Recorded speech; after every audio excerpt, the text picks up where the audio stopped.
We look at it, the criteria for selecting a stock is really the criteria for looking at a business. We are looking for a business we can understand.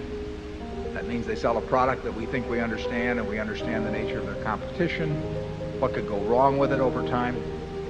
And then when we find that business, we try to figure out whether the economics of it, means the earning power over the next 5 or 10 or 15 years, is likely to be good and getting better or poor and getting worse. But try to evaluate that future stream. And then we try to decide whether we're getting in with some people that we feel comfortable being in with. And then we try to decide what's an appropriate price for what we've seen up to that point. And as I've said last year, what we do is simple but not necessarily easy. The checklist that is going through our mind is not very complicated.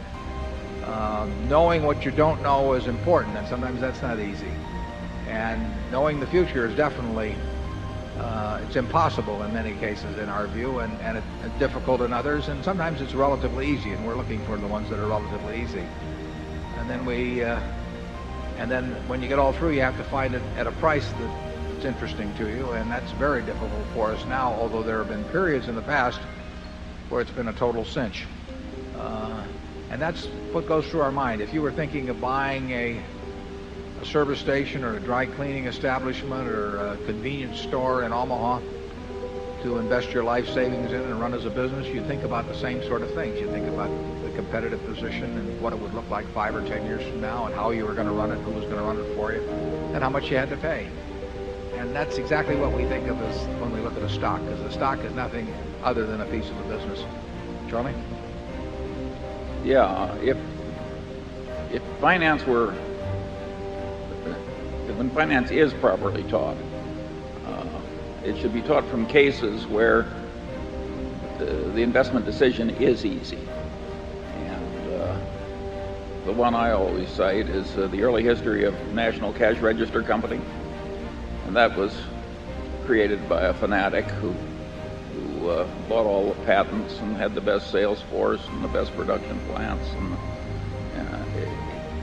he was a horse in the best production plants, and he was a very intelligent, was a godsend to retailing when cash registers were invented. So that was the pharmaceuticals of a former age. If you read an early annual report prepared by Patterson, who was CEO of National Cash Register, an idiot could see that this was a talented fanatic, very favorably located, and that therefore the investment decision was easy. If I were teaching finance, I would collect 100 cases like that, and that's the way I would teach the students. We have that annual report. What was that, 1904 or something, Charlie? But it's really a classic report, because Patterson not only tells you why his cash register is worth about 20 times what he's selling to people, but he also tells you that you're an idiot if you want. But he also tells you that you're an idiot if you want to go in competition with him. It's a classic. It is just a total report and not realize that this guy can't lose.